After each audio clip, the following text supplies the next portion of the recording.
నరేంద్ర మోడీ ప్రధానమంత్రిగా మూడోసారి బాధ్యత స్వీకరించిన తర్వాత మొట్టమొదటిసారిగా పూర్తిస్థాయి బడ్జెట్ను ఫిబ్రవరి నెలలో ప్రవేశపెడుతున్నారు.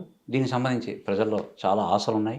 గత దశాబ్ద కాలంగా చూసుకుంటే ఆశించిన మేరకు రాయితీలు ఇవ్వకపోయినప్పటికీ ఈసారి బడ్జెట్లో మాత్రం ఇటు వేతనజీవులకు, అటు వ్యాపారులకు, వాణిజ్యవేత్తలకు చాలా వరకు వెసులుబాట్లు ఉంటాయి. ఈసారి బడ్జెట్ అందరికీ ఆనందం కలిగిస్తుందన్న ప్రచారం జరుగుతుంది. దీనికి సంబంధించి ఒక పక్క నిర్మలా సీతారామన్ పూర్తిగా ఆ బడ్జెట్ రూపకల్పనలో నిమగ్నమై ఉన్నారు. దీనికి సంబంధించి అసలు ఈసారి బడ్జెట్ ఏ విధంగా ఉంటుంది, దాని పర్యవసనం ఏంటని మాట్లాడడానికి మనతో senior chartered accountant Pavan Goyal ఉన్నారు.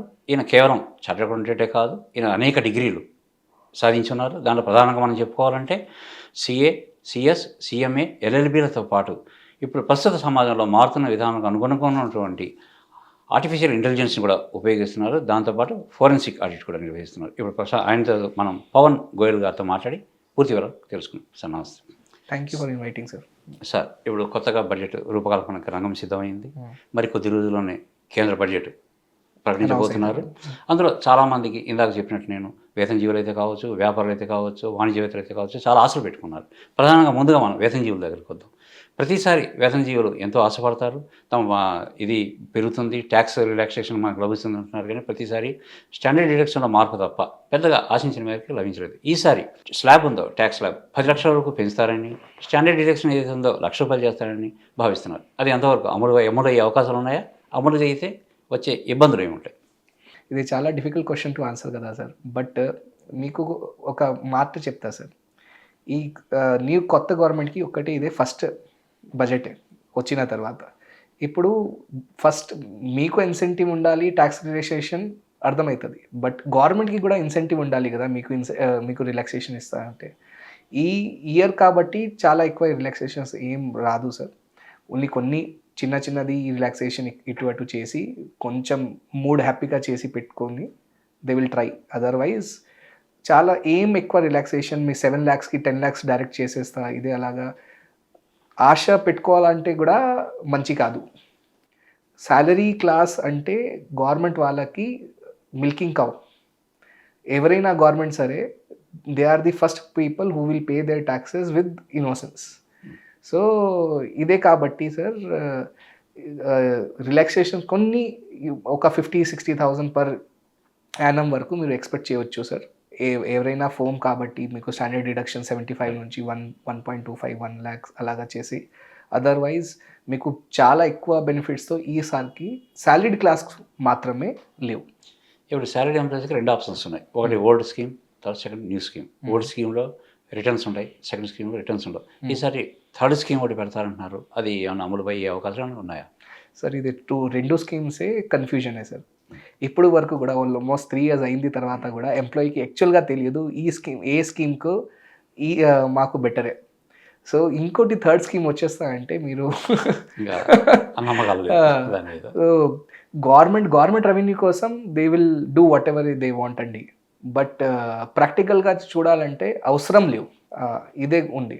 బట్ ఇప్పుడు వరకు లాస్ట్ 2-3 years వరకు మీరు గవర్నమెంట్ స్టాండ్ చూసి కాబట్టి ఓల్డ్ స్కీమ్లో కొన్ని వేరే industries like insurance, mutual fund, ఇదే మీ వేరే స్కూల్ ఫీజ్, హౌసింగ్, ఈ ప్రమోషన్ కోసం ఓల్డ్ స్కీమ్ పెట్టావా sir.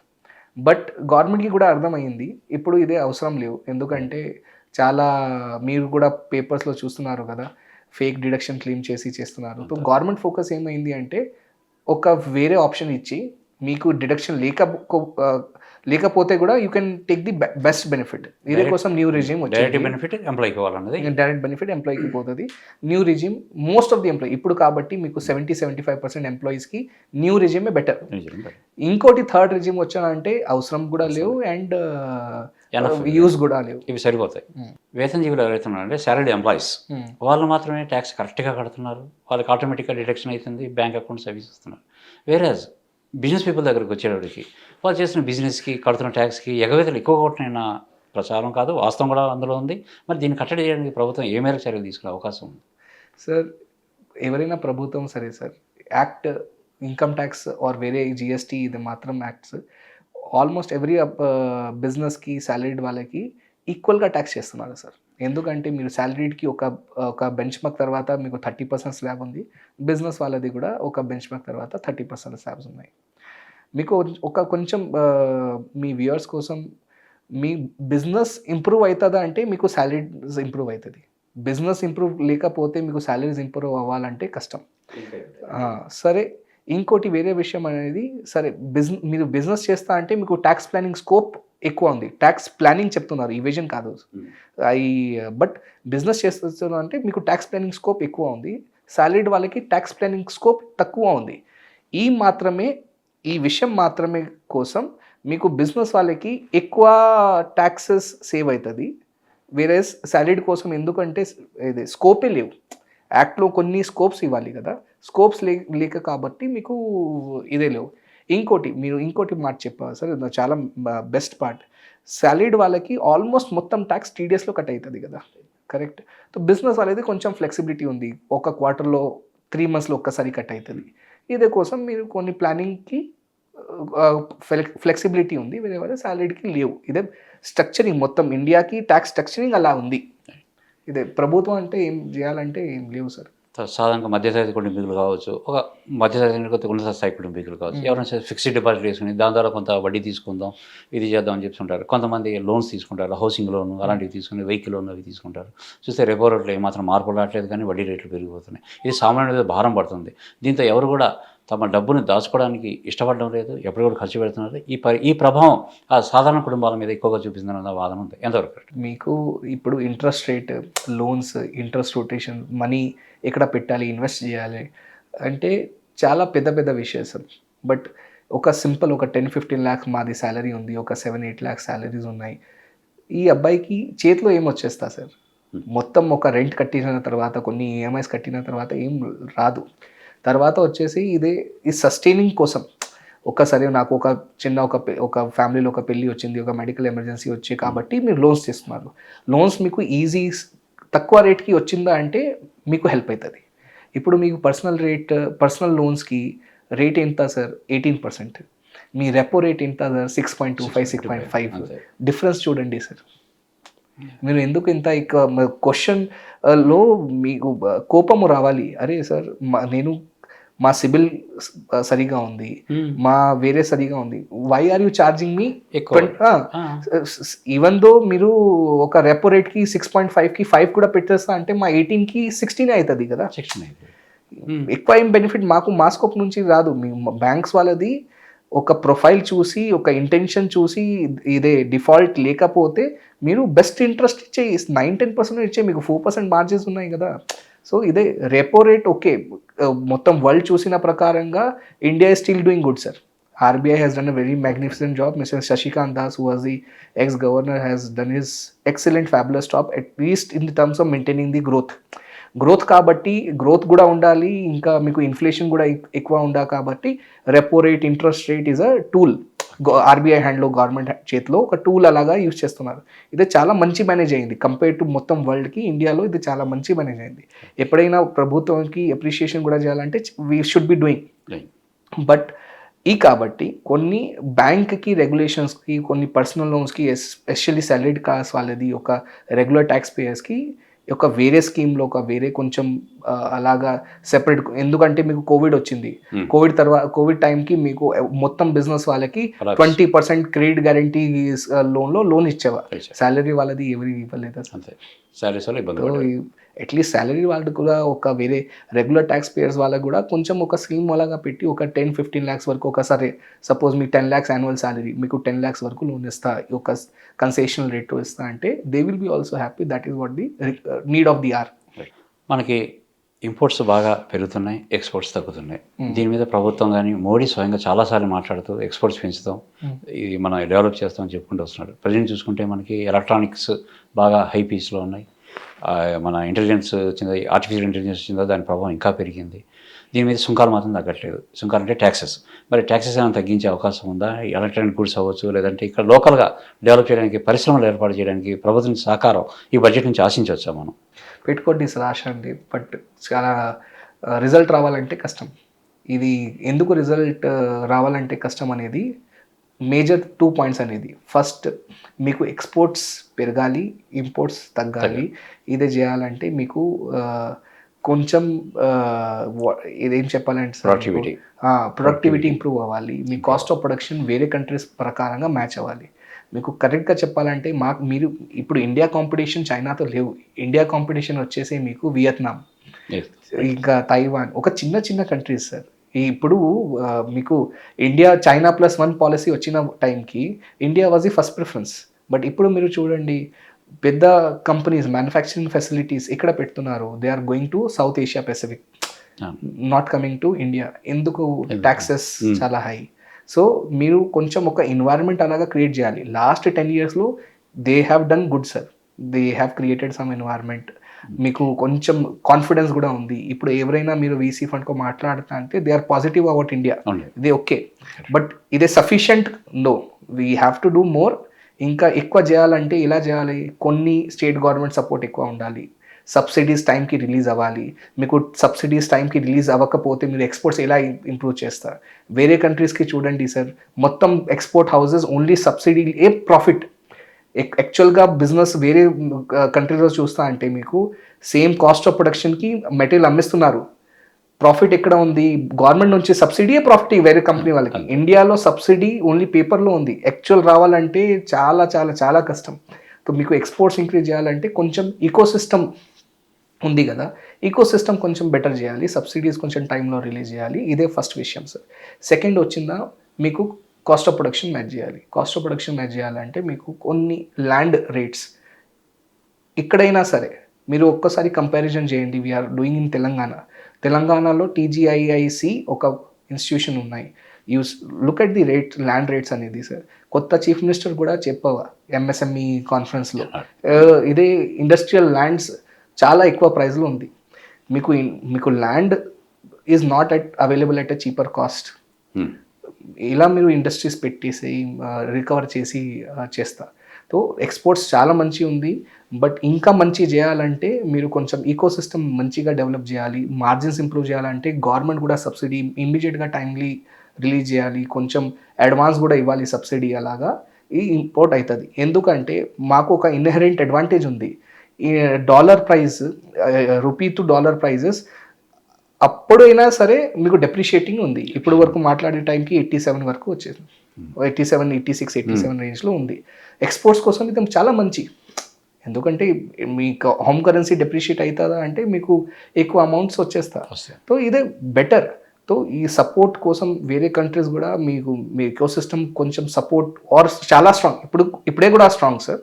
Every year it is getting stronger, but we need to increase the speed. ఇదే కాబట్టి ఉండదు.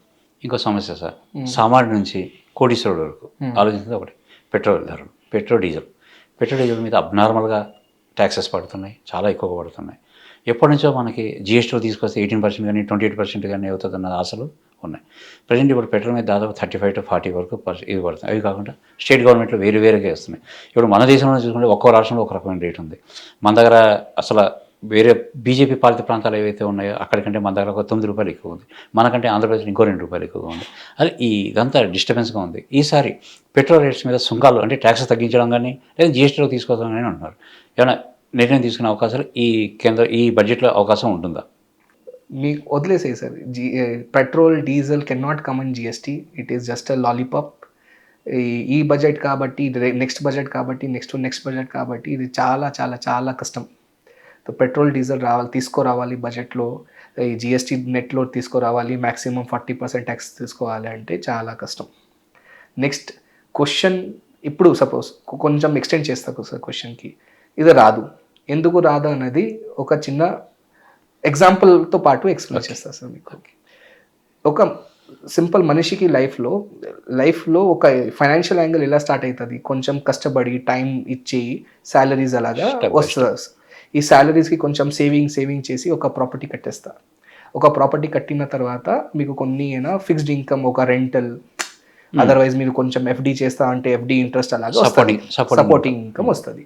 ఈ కొంచెం మీరు రిలాక్స్ అవుతుందా, అరే సరే నాకు ఏమవుతుందా కూడా, ఒక ప్రాపర్టీ ఉంది, ఒక రెంట్ ఉంది, ఒక ఇంట్రెస్ట్ ఉంది, ఒక కొన్ని అలాగా అవుతుంది అంటే మీకు కొన్ని స్టాక్స్ పర్చేస్ చేసా, డివిడెంట్ రెగ్యులర్గా వచ్చేసరికి ఉంది. ఈ పెట్రోల్ మాత్రమే ట్యాక్సెస్, గవర్నమెంట్కి రెంటల్ ఇన్కమ్ అలాగే ఉంది. ఎందుకంటే మీరు కష్టపడి కలెక్షన్ చేయాలంటే మీకు సిమిలర్గా గవర్నమెంట్ కూడా కష్టపడి చేయాలంటే ట్యాక్సెస్, ఇన్కమ్ ట్యాక్స్, అంతే. జిఎస్టీ. ఫిక్స్డ్ ఇన్కమ్ రావాలంటే పెట్రోల్, డీజిల్, వైన్ షాపా, లిక్కరా or Hindus temple. Rate payers. So ఇదే ఎండోమెంట్ నుంచి మీకు చాలా ఇంకా ప్రాఫిట్ వస్తుంది. మీకు అయినా ఇది వైన్ ఆల్కహాల్ బిజినెస్ నుంచి ఫిక్స్డ్ ప్రాఫిట్ వస్తుంది, పెట్రోల్ డీజిల్ నుంచి ఫిక్స్డ్ ఇన్కమ్. నా మీరే కాబట్టి మీకు ఈ ఫిక్స్డ్ ఇన్కమ్ తగ్గాలంటే అవసరం ఉంది సార్? లేవు కదా. No government will do or will plan to do. ఎందుకు? కాబట్టి దెర్ ఇస్ స్టేబుల్ ఇన్కమ్. మీకు ఎప్పుడైనా పెట్రోల్ మీకు 200 కూడా పోతుందంటే మీకు కమ్యూట్ చేయాలంటే పెట్రోల్ ఫిల్ చేయాలి. అంతేగా. Alcohol also same similar like of demand. TDP this you go to Tirupati దేవస్థానం, you have that longingness towards god, you will do it. So this incomes government will never support. So this will be outside the net for at least some future. దీని కూడా ప్రభుత్వాలు, రాష్ట్ర ప్రభుత్వాలు అనుకూలించట్లేదు. కేంద్ర ప్రభుత్వం సిద్ధంగా ఉంది తగ్గిద్దామని, కానీ రాష్ట్ర ప్రభుత్వం కూడా ప్రాబ్లం ఇది. సార్ ఇదే మతలబ్ మీ ప్రాపర్టీ అమ్మేసే సరే నేను ఒక వేరే చేస్తా అంటే కాదు కదా. సేమ్ అలా గవర్నమెంట్ ఇది fixed income sir. Fixed income కి ఎలా కట్ చేస్తాం? తర్వాత సార్ ఇప్పుడు టెక్స్టైల్స్కి వస్తే, టెక్స్టైల్స్ విషయంలో గతంలో ఉన్నటువంటి మనం మోనోపలిగా చాలా వరకు మనం ముందుకెళ్ళడం జరిగింది, భారతదేశం ఒక గుర్తింపు ఉంది. కానీ ఇటీవల కాలంలో గమనిస్తే ఒక 2-3 సంవత్సరాల నుంచి పక్కన చిన్న బంగ్లాదేశ్తో కూడా పోటీ పడలేని పరిస్థితి ఏర్పడుతుంది. టెక్స్టైల్ పరిశ్రమను ఈసారి ప్రోత్సహిస్తామని చెప్పేసి నిర్మలా సీతారామన్ గతంలో ఒకసారి ప్రకటన కూడా చేయడం జరిగింది. ఈసారి ఆ దిశగా ఏమైనా చర్యలు తీసుకునే అవకాశం ఉందా? అవకాశం ఉంది సార్. ఎందుకంటే జనరల్గా ఎలా ఉంది అంటే ట్రెండ్ మినిస్టర్స్తో పాటు ఇలా పాటు అంటే కొన్ని గుడ్ ఇన్ఫర్మేషన్స్, మంచి ఇన్ఫర్మేషన్ వాళ్ళకి బడ్జెట్ ముందే చెప్తాం. ఇప్పుడు ఏమైంది అంటే మీకు కూడా బంగ్లాదేశ్ పరిస్థితి తెలుసు. ఆల్మోస్ట్ ఆల్ ఇండియా నేబర్స్ అనేది కొంచెం స్ట్రెస్లో ఉంది. పాకిస్తాన్ అనేది, బంగ్లాదేశ్ అనేది, కోవిడ్ తర్వాత శ్రీలంక కూడా చాలా స్ట్రెస్లో పోయింది. ఇండియా సపోర్ట్ చేసి తీసుకొచ్చారు. ఇదే కాబట్టి సార్ ఇప్పుడు బంగ్లాదేశ్లో బిజినెస్ లేవు. జనరల్గా మొత్తం వరల్డ్ నుంచి ట్రాన్సాక్షన్ చేయాలంటే బంగ్లాదేశ్ కష్టం, క్రైసిస్లో ఉంది. ఇండియా కూడా ఇంపాక్ట్ అయ్యారు. ఎందుకంటే ఇండియా కోసం బంగ్లాదేశ్ ఒక కస్టమర్ కూడా అలాగా ఉంది. స్టీల్ మొత్తం ఎక్స్పోర్ట్ అవుతుంది బంగ్లాదేశ్కి, ఇది ఆపేసారు. స్టీల్ ఇండస్ట్రీ కొంచెం ట్రబుల్లో ఉంది ఇండియాలో. ఇదే అలాగా కాబట్టి బంగ్లాదేశ్ టెక్స్టైల్ ఎక్స్పోర్టర్. ఇప్పుడు బంగ్లాదేశ్ క్లోజ్ అయింది అంటే ఎక్కడైనా డిమాండ్ ఫుల్ఫిల్ చేయాలంటే బెస్ట్ ఆప్షన్ అనేది వచ్చేసి ఇండియా. సో సపోర్ట్ కొంచెం గవర్నమెంట్ ఒక సపోర్ట్ చేస్తా అంటే this opportunity we can harness life time. ఎందుకంటే ఒక్కసారి మీకు ఒక కస్టమర్ సెట్ అయ్యింది, మీరు మంచి రిలేషన్ డెవలప్ చేసి మంచి ప్రైజింగ్ ఇచ్చావంటే they will continue with you, then again they will not go back. India కాబట్టి stable economy, stable government. Last 10 years నుంచి ఎవరైనా గవర్నమెంట్ సరే, బట్ ఇట్ ఈస్ స్టేబుల్ కాబట్టి మొత్తం ఇన్వెస్టర్స్ వాళ్ళది, కస్టమర్స్ వాళ్ళది కాన్ఫిడెన్స్ అవుతుంది. ఓకే ఇక్కడ ఒక లాక్డౌన్ అలాగా ఇది అలాగా కొంచెం ఇది అలాగా పరిస్థితి లేవు కాబట్టి ఇది మంచి best location. She is also willing to do and madam will get it done. So that is our attitude also in this particular. ప్రధానమంత్రి మూడోసారిగా బాధ్యతలు స్వీకరించిన మోడీ నాయకత్వంలోని నిర్మలా సీతారామన్ ప్రజలకి ఏ విధమైన బడ్జెట్ని అందిస్తున్నారు? ప్రజల్లో ఏమాత్రం అనుకున్నటువంటి ఆశలు నెరవేరే అవకాశాలు ఉన్నాయా? మీ వ్యక్తిగత అభిప్రాయం ప్రకారం బడ్జెట్ ఏ విధంగా ఉండబోతుంది? సార్ మీకు సపోజ్ మీ శరీరంలో మీ బాడీలో కొంచెం ప్రాబ్లమ్స్ కాబట్టి మీరు మెడిసిన్స్ తీసుకోవాలి. మెడిసిన్స్ టేస్ట్ మంచిగా లేవు. సో అట్లీస్ట్ ఇదే ఈ బడ్జెట్ ఒక నెక్స్ట్ బడ్జెట్ అట్లీస్ట్ 2 budgets మాత్రమే కొంచెం హార్డ్ ఉండాలి సార్. ఈ హార్డ్ ఉంటుంది అంటే మీకు 2 years కొంచెం సఫర్ అవుతుంది, బట్ ఓవరాల్ కంట్రీ మాత్రమే బెస్ట్. ఇదే కోసం కొంచెం రెవెన్యూ బెటర్ ప్లాన్ చేయాలి, గవర్నమెంట్ ఎక్స్పెండిచర్ బెటర్ ప్లాన్ చేస్తా అంటే జనరల్ సమస్యకి that is what I believe. They will take a better decision. They will not give any popular budget. They will give a simple budget wherein they will be able to do better investment infrastructure wise, get the economy running even if the world shuts down. That should be their approach and I believe they will do that same. So next year at least 1-2 years, ఎందుకంటే ఇప్పుడే వచ్చింది కదా ప్రభుత్వం, 5 years కోసం mandate ఉంది దగ్గర. So at least 2 yearsకి requirement లేవు గవర్నమెంట్కి. కొన్ని ఒక కంట్రీ మాత్రమే ఓవరాల్ కంట్రీ అలాగా చూసి చేసిన అంటే ఉంది. సార్ మరో ఆసక్తికరమైన ప్రశ్న, చాలామందికి నాకు కూడా ఎంతో కాలం నుంచి అనుమానం ఉంది. ప్రతి బడ్జెట్కి ముందు ఆర్థిక మంత్రి ఎవరైతే ఉన్నారో హల్వా తయారు చేసి ఇవ్వడం జరుగుతుంది. ప్రస్తుతం నిర్మలా సీతారామన్ కూడా అదే కార్యక్రమం చేస్తుంది. అసలు ఈ హల్వా ఈ ప్రోగ్రామ్ ఏంటి, ఎందువల్ల అమలు పరుస్తారు? సార్ ఇది సింపుల్ ఇండియన్ ట్రెడిషన్ అండి. ఒక చెప్పాలంటే బడ్జెట్ అంటే చాలా సీక్రెటివ్ డాక్యుమెంట్ అండి. ఎందుకంటే బడ్జెట్లో ఒక లైన్ కూడా బయట లీక్ అయింది అంటే చాలా స్టాక్ మార్కెట్ ఇటు అయిపోతుంది. సో అండ్ ఇంకా ట్యాక్సేషన్ మాత్రమే కూడా చాలా ఇంపార్టెంట్ ఇన్ఫర్మేషన్స్ ఉన్నాయి.